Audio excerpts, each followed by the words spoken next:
Graça e paz, igreja. Excelente dia do Senhor para todos nós. Que nós sejamos agraciados pela presença do nosso Deus e por este momento que agora nós iremos refletirmos sobre o Santo Evangelho do nosso Senhor Jesus Cristo, autor e consumador da nossa fé. Em nome de Jesus. Amém. Até o presente momento, nós tratamos sobre o título do nosso Senhor Jesus Cristo, o grande Eu Sou, o eterno Eu Sou. Esse é o título de João que nós colocamos para a exposição de todo o Evangelho de João. Neste momento, até o último versículo do capítulo 8, a partir de agora nós teremos uma série cujo título é O Inimigo de Nossas Almas. Então, a finalidade dessa série é mostrar quem são os filhos das trevas, ok?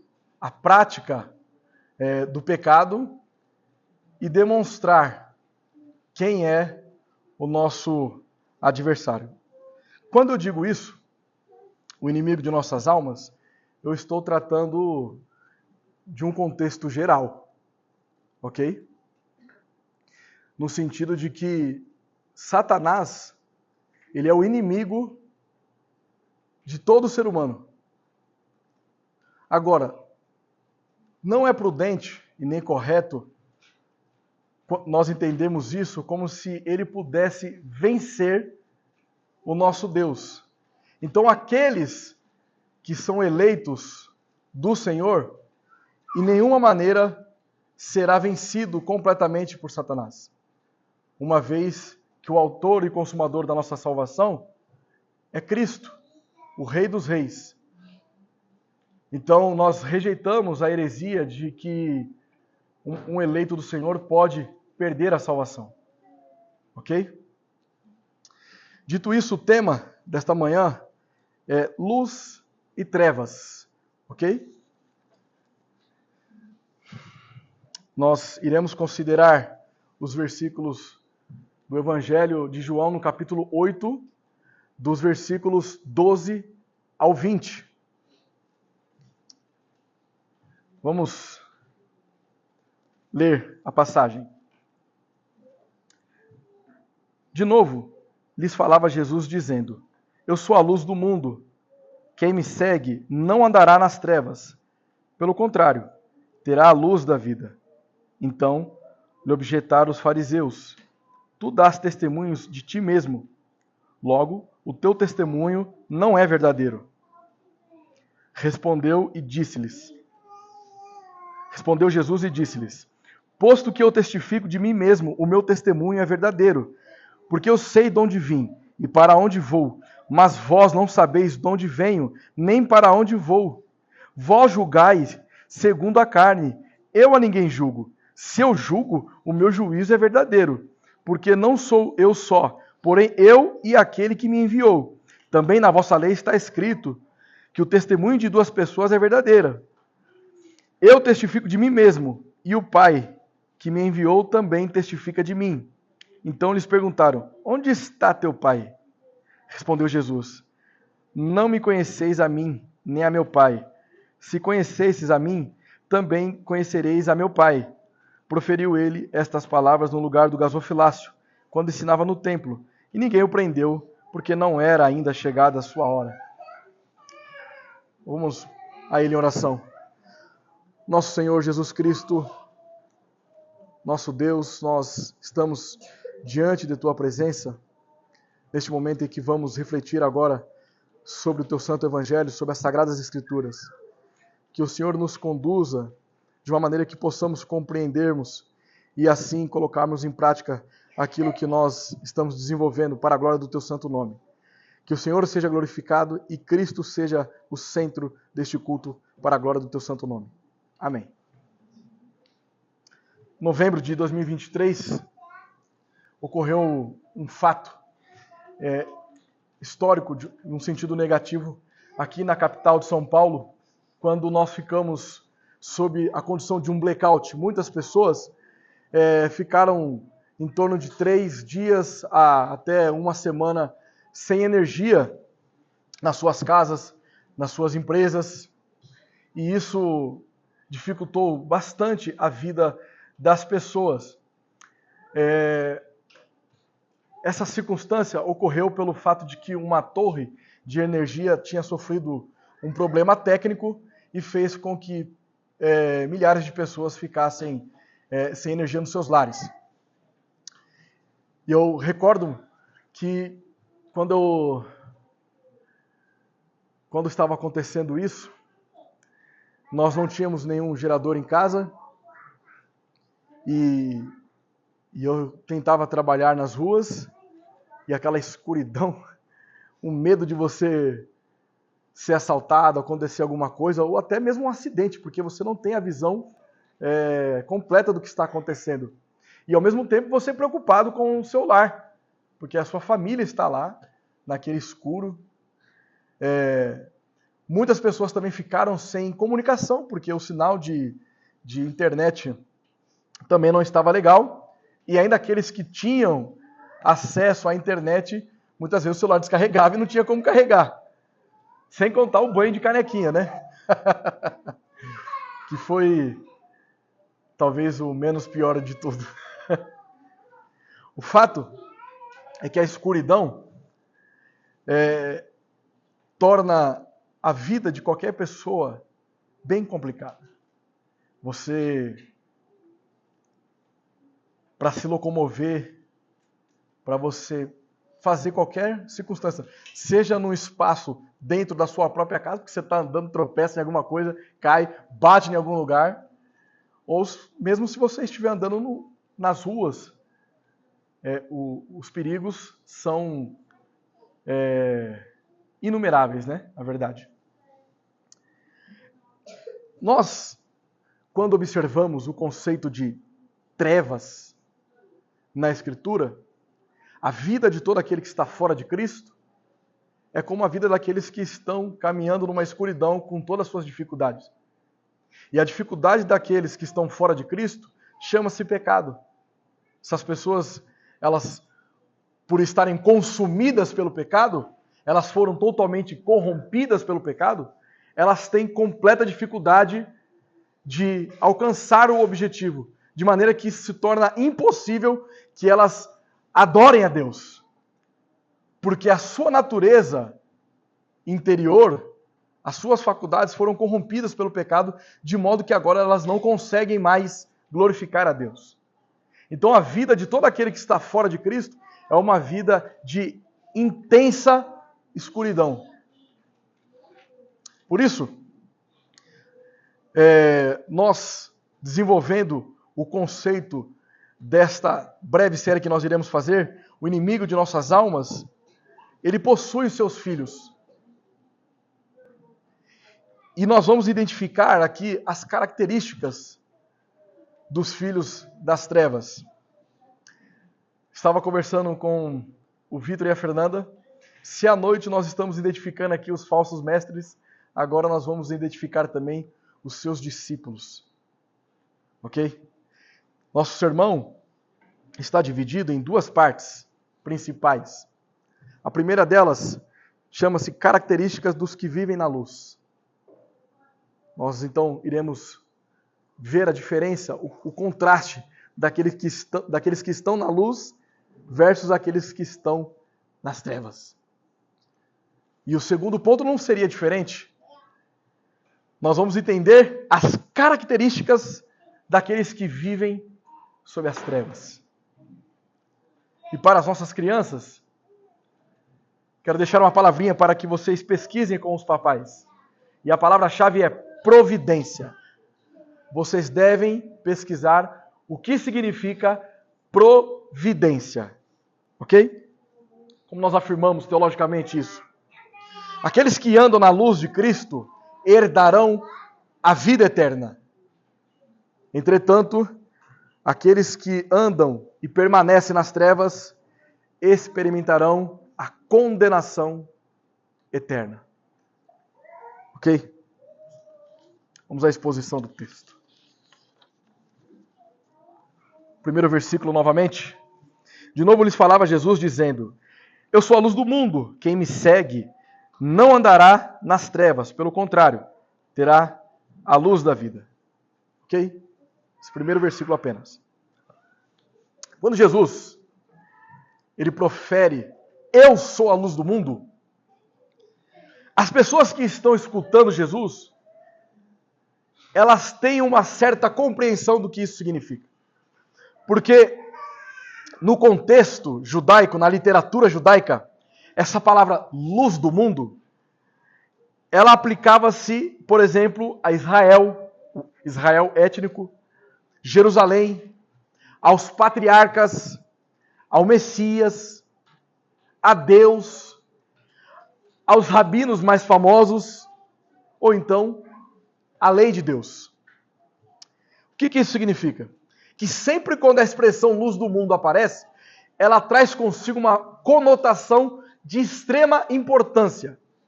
Então Jesus, ao dizer que ele é a luz do mundo, ele está dizendo que ele agora está em evidência, por isso ele é a pessoa mais importante em cena. Ok? Na festa dos tabernáculos, que nós trabalhamos aqui no capítulo 7, na sua totalidade, desde da véspera da festa até mesmo pós-festa.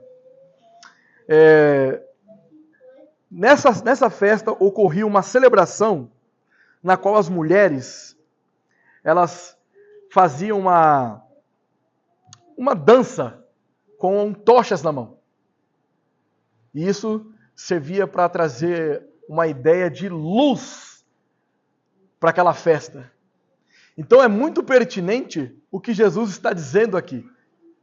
Vocês ficam maravilhados com a festa dos tabernáculos, com aquele show de iluminação. Na época não existia aqueles globos de luzes, essas coisas tudo, mas tinha lá as mulheres com as tochas na mão. E eles ficavam maravilhados com aquilo. E Jesus diz agora: eu sou a luz do mundo. Eu sou a pessoa de extrema importância. Essa festa não é superior a quem eu sou. Queridos, o mundo está corrompido, sob um declínio espiritual, por causa da depravação total. O pecado fez com que este mundo caminhe em trevas. E o nosso Senhor Jesus Cristo, ele é a luz para todo aquele que o segue. Eu gostaria que os irmãos lessem comigo em Isaías, no capítulo 42, no versículo 6.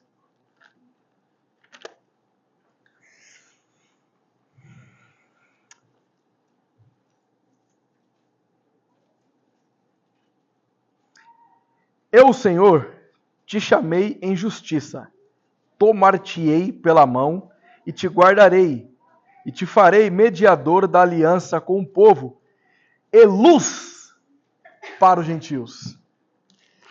Esta é uma das ocorrências que ocorre essa expressão de luz apontando para Cristo. Nós vamos ter alguns salmos, entre outras passagens, que apontam para a pessoa de Cristo como sendo ele a luz que ilumina o nosso entendimento. Então, é muito interessante que Jesus ele está aqui aproveitando a oportunidade do momento. Na semana passada, quando nós estávamos discorrendo nos primeiros versículos do capítulo 8, Jesus ele vai ao Monte das Oliveiras de madrugada. E essa expressão madrugada não deve ser interpretada como nós entendemos nos dias de hoje. Por exemplo, 3, 4 da manhã. Mas sim no contexto que é bem cedinho, quando o sol está se pondo. Entende? Então, Jesus, ele aproveita este momento em que o sol está nascendo para dizer: eu sou a luz do mundo. A minha luz, ela vai irradiar muito mais do que o sol. Aquelas pessoas que estão cegas, que estão presas nas trevas, contaminadas pelo pecado, todas aquelas pessoas que confessar que eu sou o Salvador delas, elas não andarão sob as trevas, porque eu sou a luz do mundo. Nem o sol do meio-dia é mais claro quanto a minha glória. Ele faz isso constantemente. Vocês querem ver? Vem comigo. A mulher samaritana, quando ela estava lá no poço, Jesus diz: aquele que bebe da minha água jamais terá sede. Na multiplicação dos pães, logo em seguida ele diz o quê? Eu sou o pão da vida. Então sempre ele utiliza dessas expressões que vai ao encontro de circunstâncias naquele momento. Ok? Então, nós aqui vamos discorrer a partir de agora quais são essas características daqueles que estão sob a luz, aquelas pessoas que caminham na luz. Primeiro, a palavra seguir, no seu contexto original do grego, ela tem 5 possibilidades. Ok? Então, a primeira possibilidade é um soldado que segue o comandante do seu exército. Então, a ordem do soldado, a ordem do comandante faz com que o soldado segue o que ele está dizendo. Uma segunda possibilidade é aquela circunstância do escravo e o seu senhor. O que o senhor manda, o escravo obedece. Também tem uma ideia de aceitar uma opinião. Então, o Marcelo ele emite uma opinião e eu concordo com ele. Isso significa que eu estou seguindo aquilo que o Marcelo disse. Eu concordo com o que ele disse. A quarta possibilidade é a obediência à lei. Por que nós entendemos que o domingo é o dia do Senhor? Porque nós obedecemos à lei de Deus.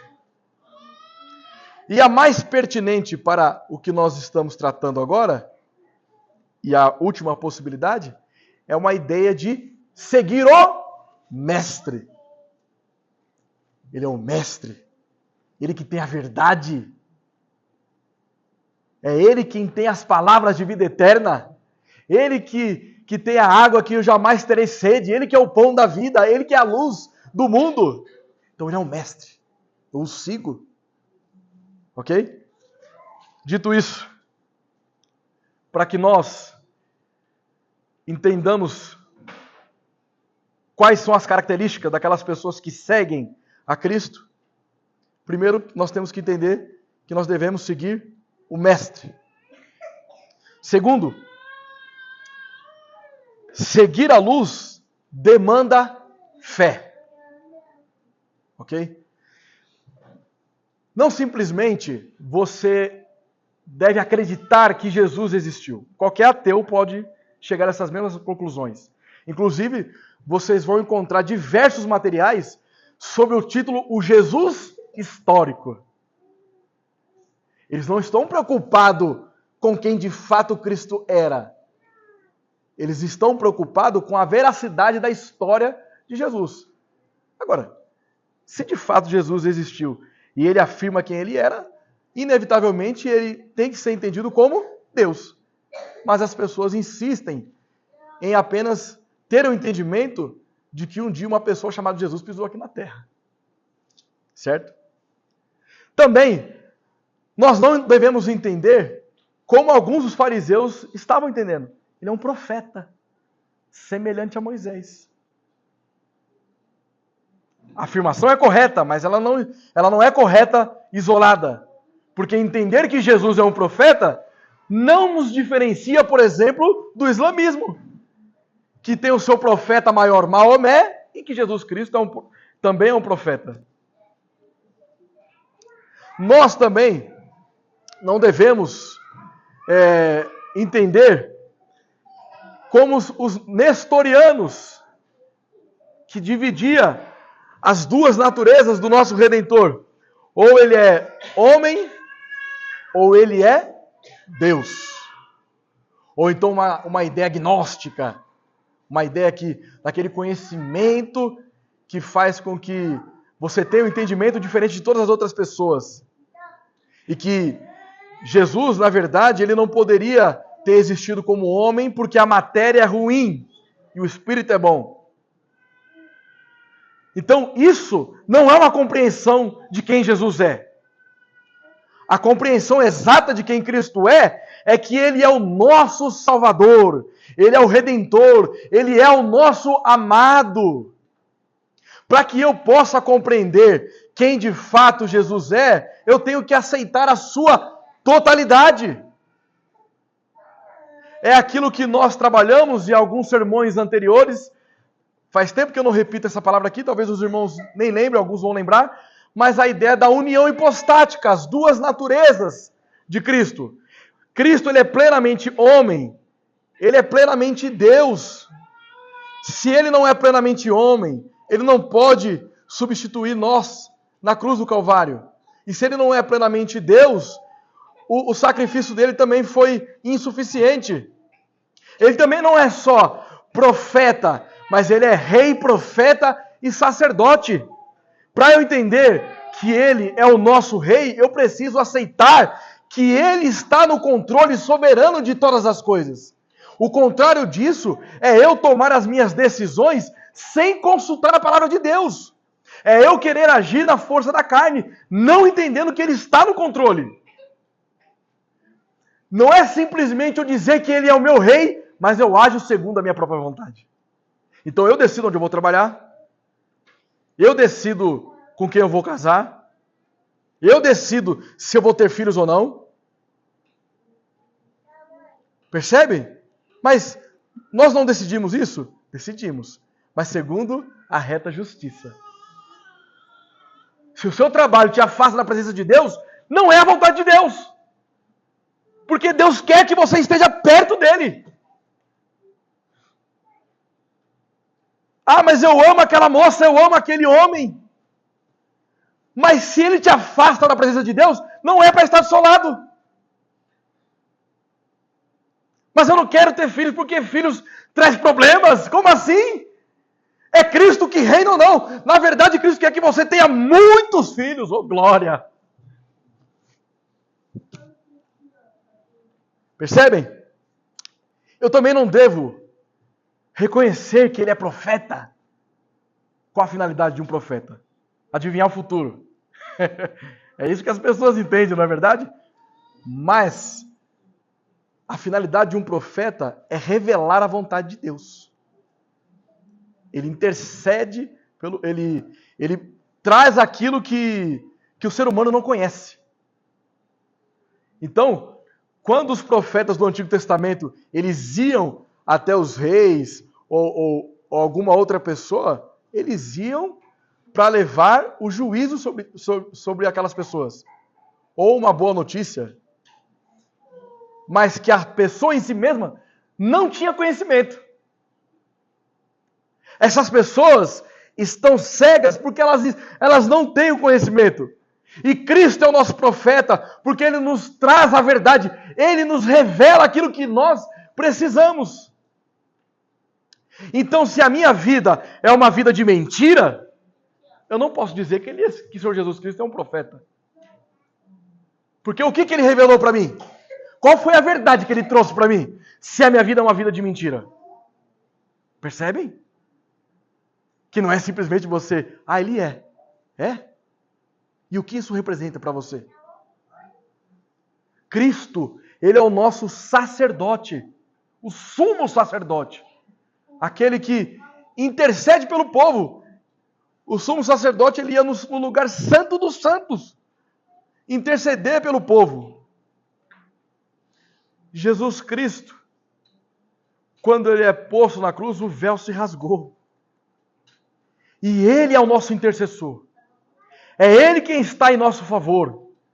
Então, se nós negligenciamos, por exemplo, os meios de graça, porque a nossa oração é intercedida pelo Filho ao Pai. Se eu não oro a Deus, eu não estou reconhecendo que Ele é o meu sumo sacerdote. Percebe a dificuldade? Segunda característica daqueles que vivem na luz.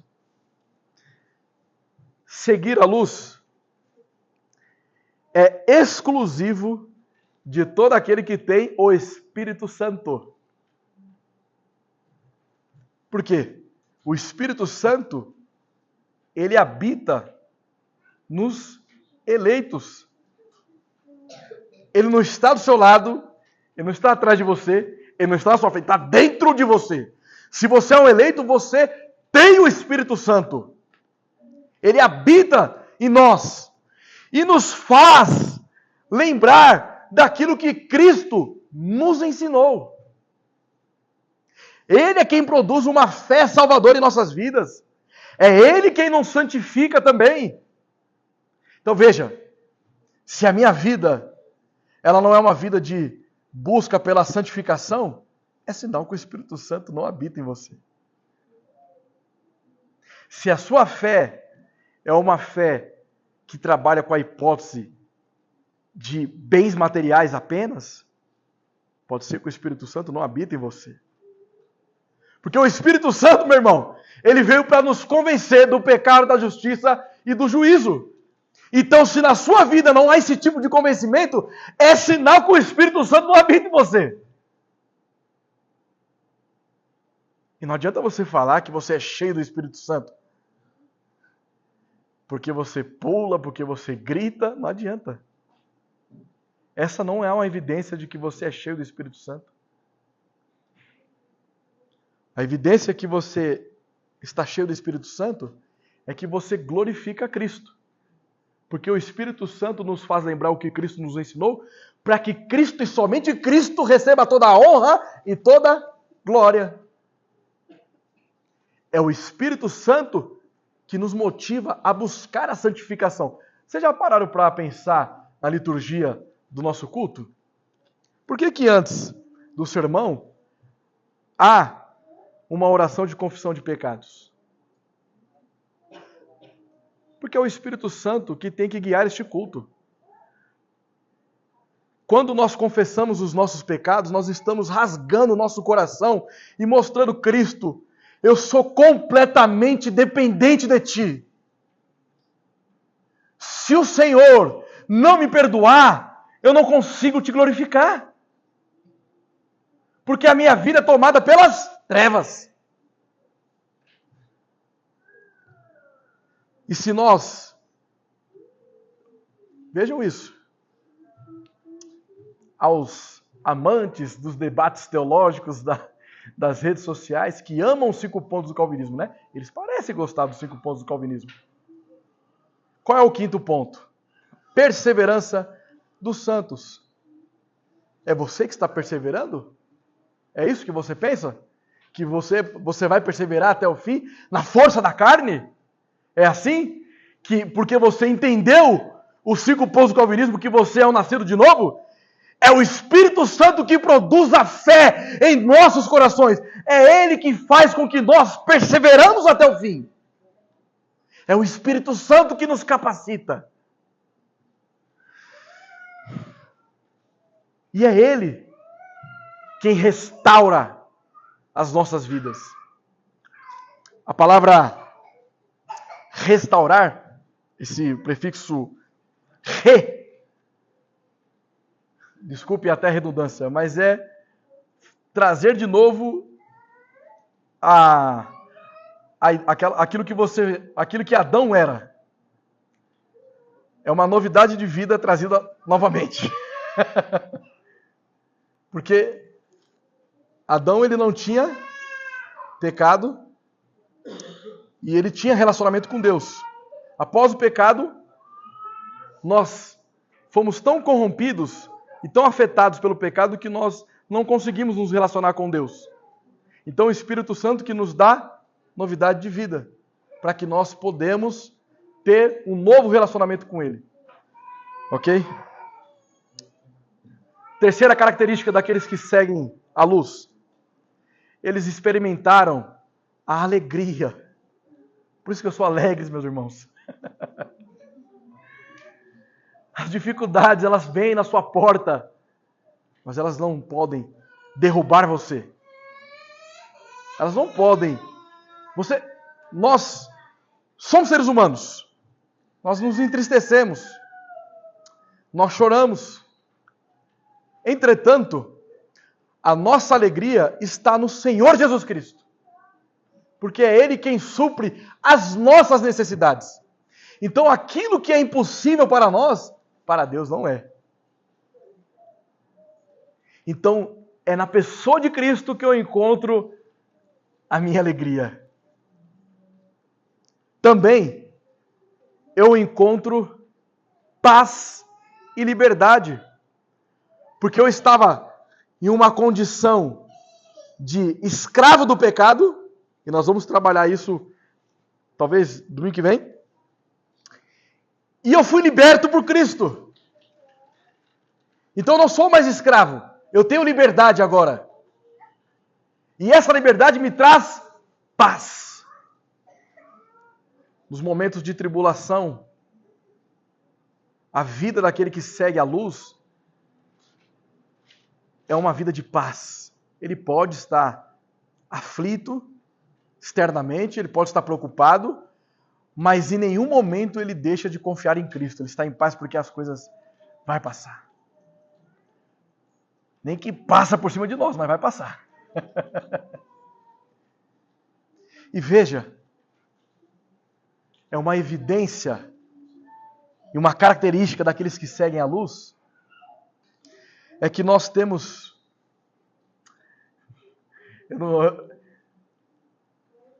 Eu não vou usar essa expressão para não confundir. Nós vamos trabalhar sobre isso futuramente. Mas nós temos mais liberdade do que aquelas pessoas que acreditam ter livre-arbítrio. Porque aquelas pessoas que acreditam no livre-arbítrio, elas entendem que elas têm uma liberdade fora de Deus. É como se a vontade dela vencesse a vontade de Deus. Percebe a dificuldade? Mas o problema é que essas pessoas ainda estão escravizadas do pecado. Elas são impossibilitadas de tomar qualquer decisão sem que a sua decisão seja afetada pelo pecado. Entretanto, aqueles que são nascidos de novo, eles agora escolhem fora do pecado. Porque Cristo deu nova vida para essas pessoas. Nós agora temos muito mais liberdade que qualquer outra pessoa.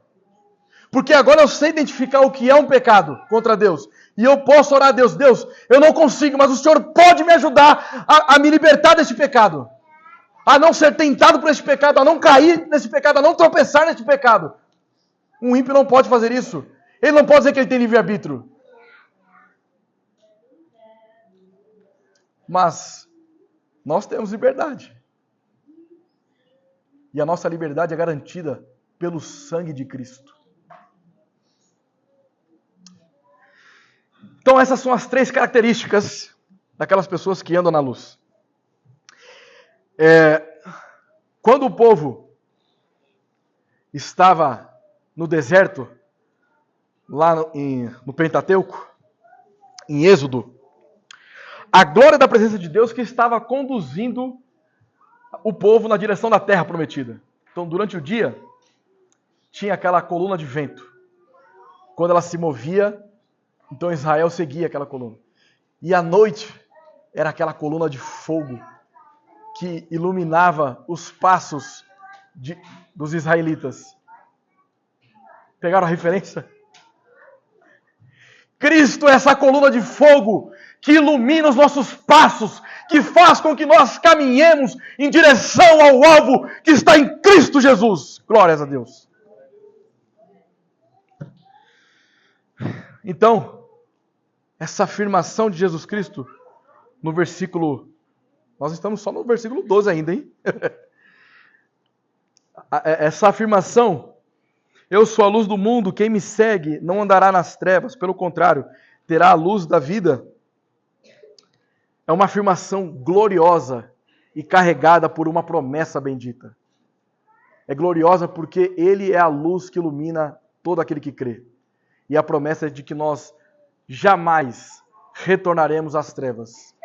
Todos aqueles que estão em Cristo jamais vão retroceder ao seu estado de pecaminosidade. porque eles foram libertos de uma vez por todas. Ok? Queridos, aqueles que andam na luz de Cristo herdarão a vida eterna. Mas todos aqueles que persistem a caminhar nas trevas, o que lhes aguardam é a condenação eterna. Ok? Vamos avançar. Os versículos 13 até o 20.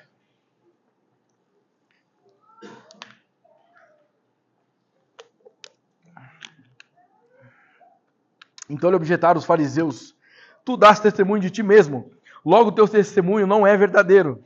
Respondeu Jesus e disse-lhes: posto que eu testifico de mim mesmo, o meu testemunho é verdadeiro, porque sei de onde vim e para onde vou. Mas vós não sabeis de onde venho, nem para onde vou. Vós julgais segundo a carne, eu a ninguém julgo. Se eu julgo, meu juízo é verdadeiro, porque não sou eu só, porém eu e aquele que me enviou. Também na vossa lei está escrito que o testemunho de duas pessoas é verdadeiro. Eu testifico de mim mesmo, e o Pai que me enviou também testifica de mim. Então lhes perguntaram: onde está teu Pai? Respondeu Jesus: não me conheceis a mim e nem a meu Pai. Se conhecesseis a mim, também conhecereis a meu Pai. Proferiu ele estas palavras no lugar do gasofilácio, quando ensinava no templo. E ninguém o prendeu, porque não era ainda chegada a sua hora. Novamente, Isaías, só que agora no capítulo 59, versículo 10.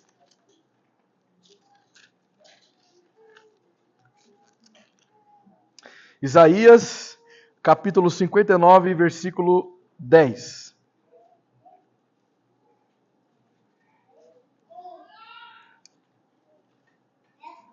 Vejam a referência. Apalpamos as paredes como cegos.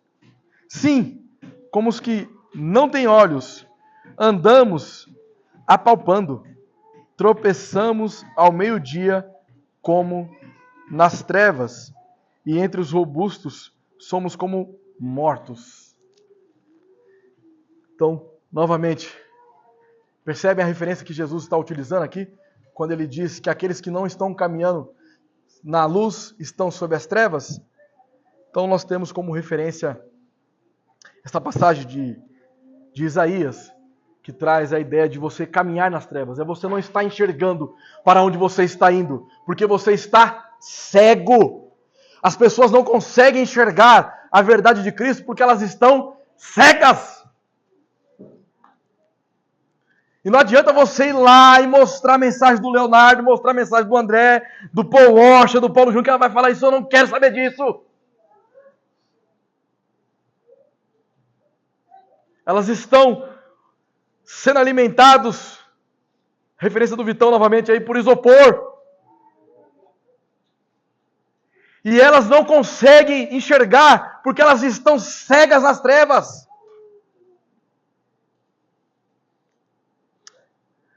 Em Gênesis, capítulo 1, dos versículos 1 e 2, no princípio criou Deus os céus e a terra estava vazia e sem forma, e o Espírito de Deus parava sobre as águas, e havia trevas sobre a face do abismo. Essa palavra trevas, no sentido lá em Gênesis, significa caos. Então você chega na casa de alguém, a casa está uma verdadeira bagunça, está um caos. Isso aqui está só as trevas.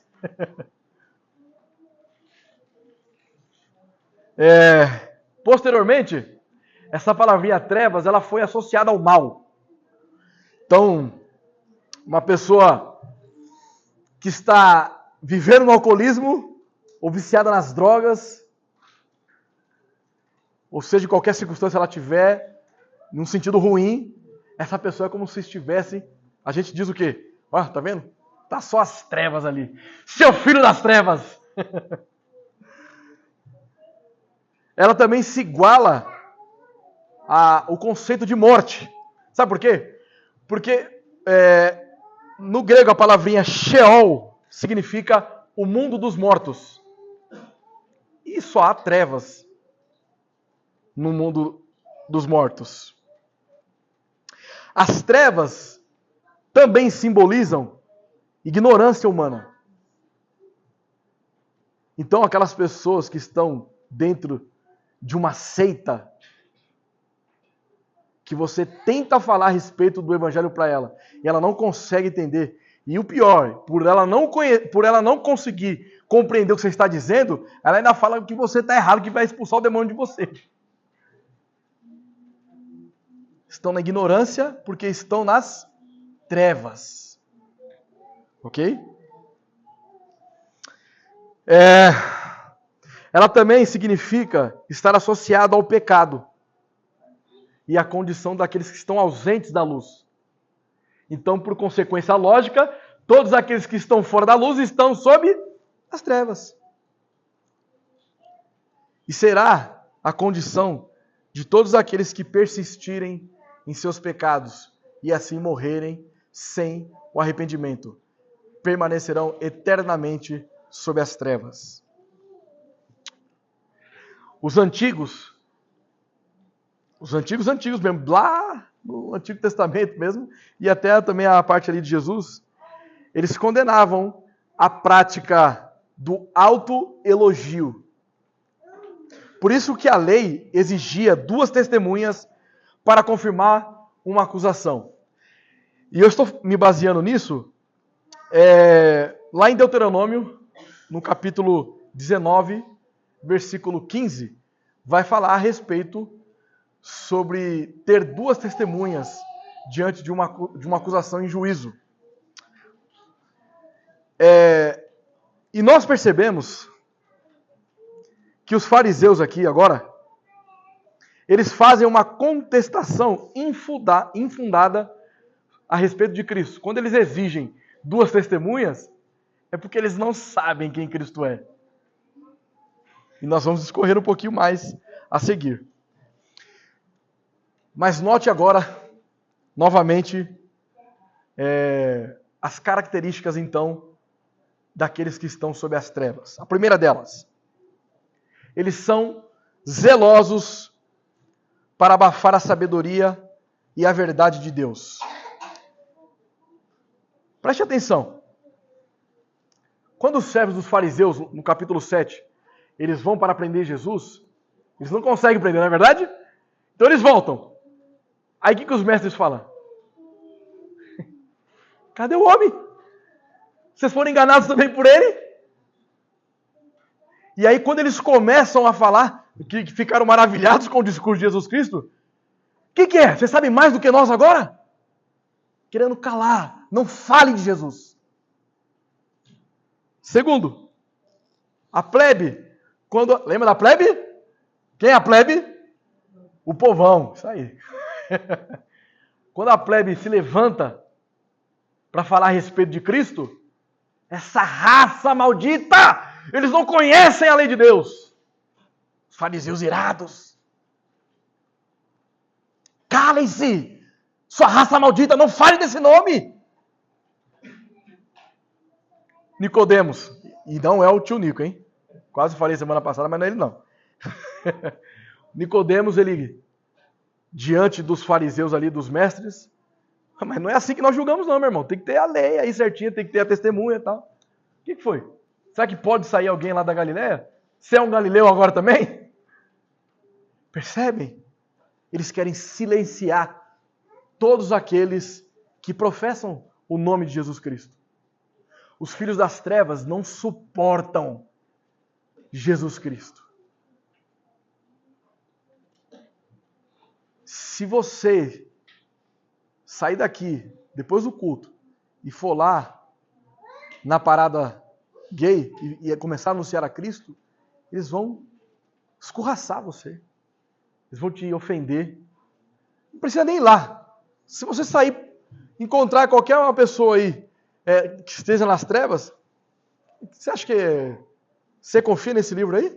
Cheio de adulterações? Nunca estudou nada, não sabe nem o que é concordância bíblica e está cheio de contradição lá. Eles não suportam, eles odeiam a Cristo. Não, mas o criacionismo É coisa de leigo, é coisa de burro. Deus não existe, não. Eles odeiam a Cristo. Agora, repare no versículo 14. Respondeu Jesus e disse-lhes: posto que eu testifico de mim mesmo, o meu testemunho é verdadeiro, porque sei de onde vim e para onde vou. Mas vós não sabeis de onde venho, nem para onde vou. Quando eu comecei a ler este versículo, eu fiquei com uma pulga atrás da orelha. Vocês deveriam ter ficado também, quem está acompanhando a série. Porque, volte um pouquinho lá em João 5, 31.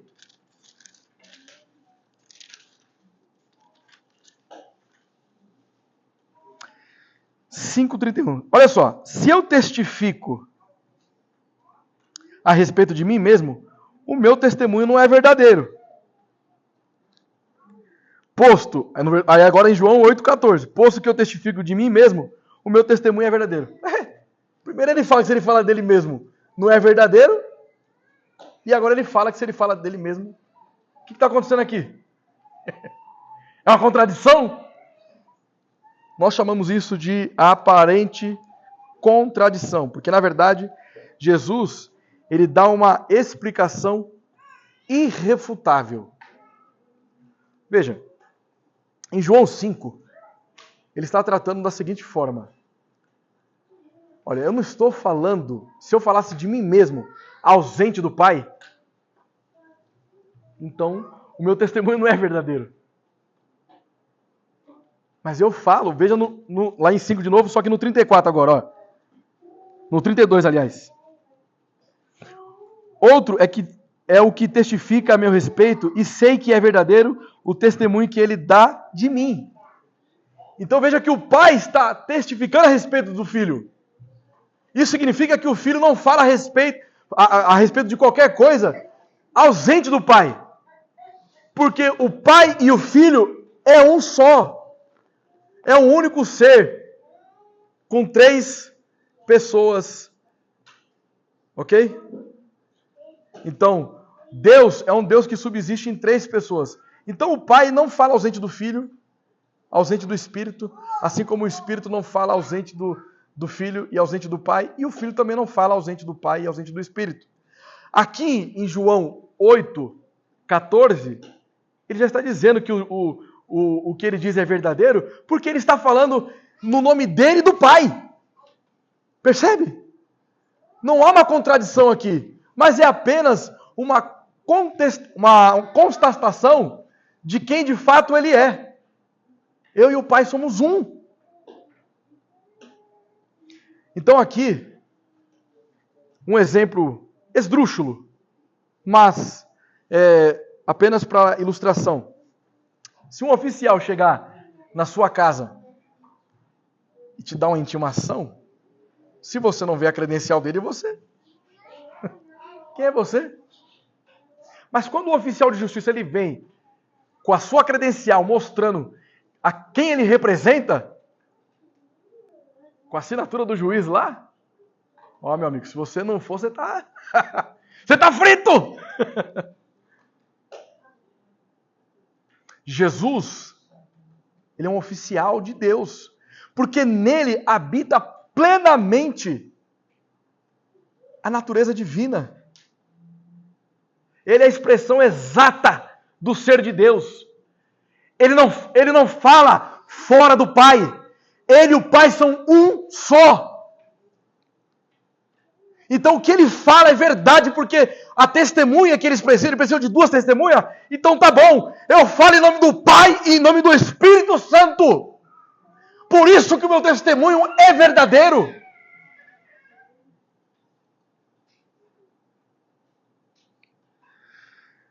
Segunda característica daqueles que caminham nas trevas: eles carecem do Espírito Santo. O julgamento dos fariseus pode ser de 2 formas. Ou eles julgam segundo a carne, por eles não, o Espírito Santo não habitar neles, então o julgamento deles é totalmente da carne, porque eles desconhecem a Deus. Ou o julgamento deles é segundo a aparência. Pode vir alguém lá da Galileia? Será? Será que ia levantar um profeta lá no meio do povão? Sendo de qualquer forma, esse julgamento não há verdade e nem justiça. E isso ocorre com todos aqueles que julgam segundo a carne. Às vezes, nós nos comportamos como os filhos das trevas, porque tomamos parte de um juízo de valor baseado na carne. É simplesmente o que eu acho, o que eu penso. E eu não mudo, não adianta você vir falar comigo não, porque eu não vou mudar, o meu pensamento é assim, eu sou assim e acabou, ainda fala assim. Mas você não é corrompido pelo pecado? Não importa, mas eu penso assim. Ou então, talvez uma pessoa que você olha para ela, você não dá nada para ela. Só te para. Não, já sou crente já. Não quero te ouvir, não.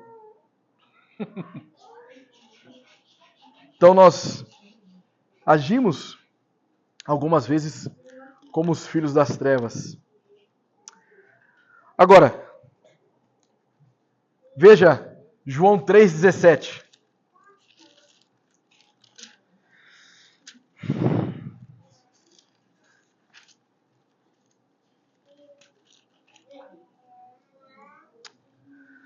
Porquanto Deus enviou o seu Filho ao mundo, não para que julgasse o mundo, mas para que o mundo fosse salvo por ele.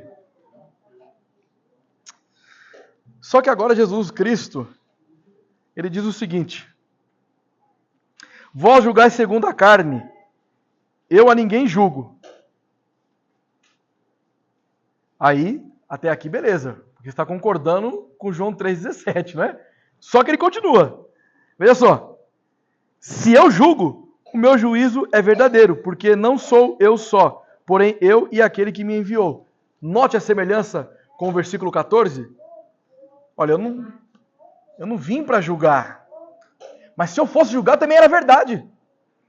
Porque eu não estou julgando sozinho. Eu julgo eu e o Pai. O meu juízo, ele é verdadeiro. Calvino diz assim, ó. Calvino, é interessante que Calvino ele fala o seguinte, ele diz que Jesus Cristo ele acrescenta essa segunda parte para que ele não venha abirrogar da sua autoridade. Porque ele não julga ainda, mas ele virá julgar. Sim ou não? Sim ou não, igreja? Sim. Opa, pensei que não estava falando com ninguém. Então, Cristo ele voltará para julgar. E os filhos das trevas serão julgados e condenados eternamente. Mas aqueles que habitam na luz não receberão a condenação, mas sim a justificação. Então, aí ele continua, Jesus Cristo. Também na vossa lei está escrito que o testemunho de duas pessoas é verdadeiro. Quando a gente fala sobre a lei, todo homem é corrompido pelo pecado. Não existiu nenhum homem, nem João Batista, que foi o maior homem segundo Jesus Cristo, ficou ausente do pecado.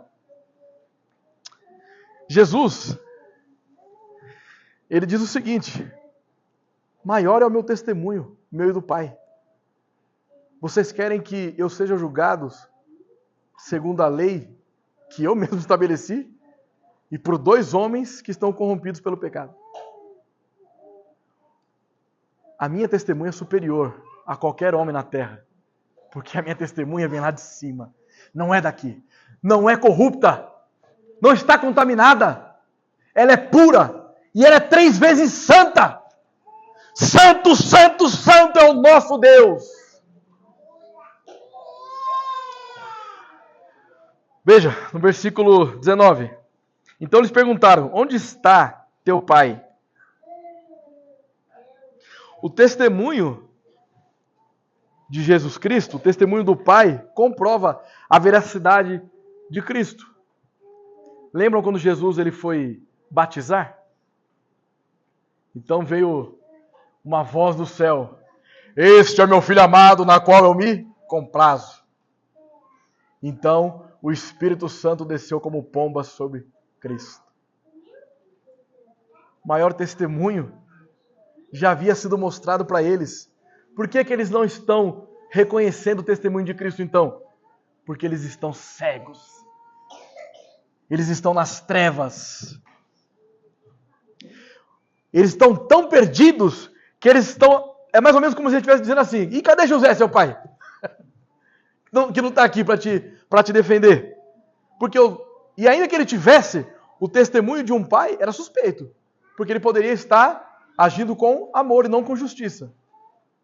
Mas Cristo, ao dizer do pai dele, ele não se refere a José. Ele se refere ao Rei de toda a terra, ao Deus soberano. E aí eles dizem, né? Jesus responde para eles: não me conheceis a mim nem a meu Pai. Se conhecesses a mim, também conhecereis a meu Pai. Proferiu ele essas palavras no lugar do gasofilácio quando ensinava no templo. E ninguém o prendeu porque não era ainda chegada a sua hora. Só existe uma maneira das pessoas conhecerem o Pai: por meio do Filho. Se você não conhece o Filho, você não conhece o Pai, não conhece o Espírito. Por isso que Jesus fala: quem vê a mim, também vê o Pai. Ok? E a hora dele não tinha chegado. Para tristeza e desespero dos fariseus. Os justos que estão cumprindo o seu ofício estão sob a providência de Deus. Ok? Vamos a algumas considerações finais.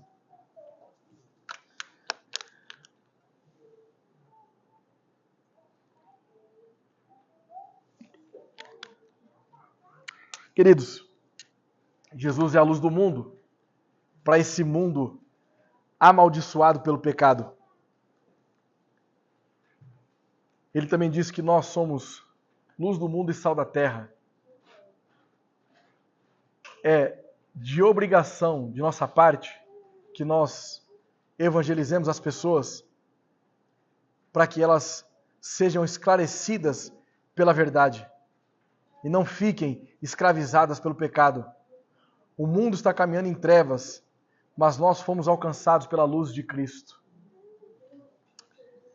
Essa expressão luz, vocês lembram?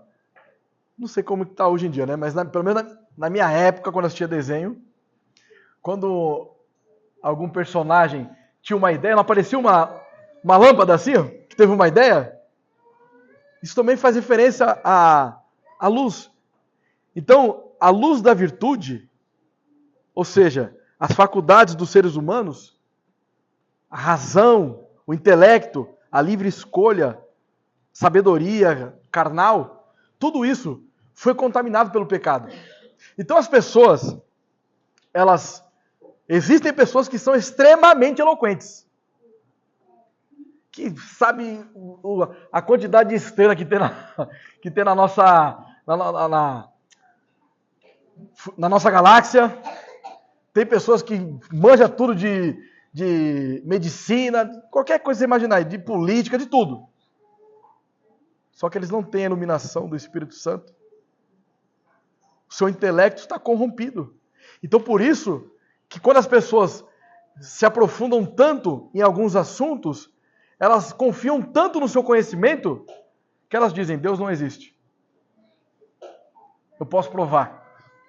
Ser humano desse tamanhozinho aqui, nós conhecemos de tudo que existe. Não estou falando somente da Terra, não. De tudo, do universo, nós conhecemos 6%. As pessoas não sabem ainda o que é uma matéria escura. As pessoas não sabem o que acontece num buraco negro. Elas não sabem como funciona um exoplaneta. Eles acham que vai ter vida lá ainda também. E mesmo assim, eles têm a audácia de dizer que Deus não existe. Só existe uma luz que nos leva à justiça. E essa luz é a luz de Cristo. O seu intelecto, se não for redimido pela luz de Cristo, ele é lixo. Somente a luz de Cristo que nos leva para o caminho da eternidade, para o caminho de justiça. Nós podemos ser, sim, pessoas capacitadas, tendo entendimento de vários outros assuntos aqui da terra. Mas se esses assuntos não forem redimidos pela luz de Cristo, não serve para nada. Qual é a consequência do nosso primeiro Adão? Adão, quando ele tropeçou e caiu em pecado, passou a existir morte, dor, sofrimento, fome, entre diversas outras coisas. E agora esse mundo caminha sob trevas, entristecido por essas coisas.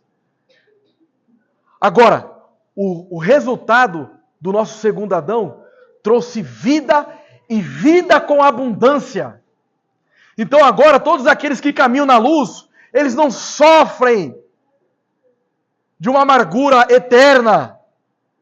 Eles não se entregam a alguma condição de fome, de miséria. Por quê? Porque eles têm pessoas que os ajudam. Cristo envia pessoas. Ninguém da igreja de Cristo deveria passar fome. Se em alguma igreja você tem pessoas que estão passando fome, ela é uma falsa igreja.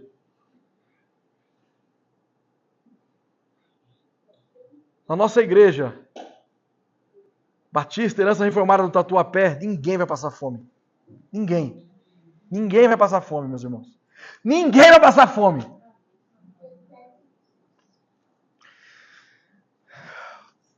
Ele é a nossa coluna de fogo. Como foi a coluna para Israel, Cristo é a nossa coluna de fogo que ilumina os nossos passos e nos faz caminhar na direção do alvo que está nele mesmo. E vejam, as artimanhas dos filhos das trevas, que consequentemente são filhos do inimigo de nossas almas, são calar a boca de todos aqueles que confessam e professam a Cristo. Muitas vezes, as pessoas vão querer calar você. Vão querer calar a igreja. Não querem ouvir a respeito de Cristo. Mas eu quero dizer uma coisa para vocês. O ensino da igreja não depende da aprovação do homem. Nós somos chamados e comissionados por Cristo. Nós devemos descansar na providência divina. As pessoas podem dizer que você não pode falar, mas não é com autorização delas, mas é por um comissionamento de Cristo em nossas vidas que nós falamos. Nada nem ninguém vai nos impedir, nenhum exército, nenhuma nação corrupta, nenhuma nação comunista, ninguém vai impedir o Evangelho. Onde vocês imaginar, até na Coreia do Norte, o Evangelho está sendo pregado. Não como está acontecendo aqui no Brasil, que nós temos a nossa liberdade, mas ninguém vai parar. Pode se levantar quem for. Nós não oramos quarta-feira por aqueles países que perseguem a igreja. Lá tem missionários também. Não acredito que lá não tenha, porque tem sim. Nós não nos prostramos aos homens. Nós nos prostramos a Cristo. Finalizando. Para as trevas da falsidade, Cristo é a luz da verdade. Para as trevas da ignorância, Ele é a luz da sabedoria. Para as trevas do pecado, Ele é a luz da santidade. Para as trevas do sofrimento, Ele é a luz da nossa alegria. E para as trevas da morte, Ele é a luz da vida. Por isso que aqueles que andam na luz de Cristo herdarão a vida eterna. Em contrapartida, aqueles que vivem e permanecem nas trevas herdarão a condenação eterna. Amém? Que Deus abençoe a sua igreja.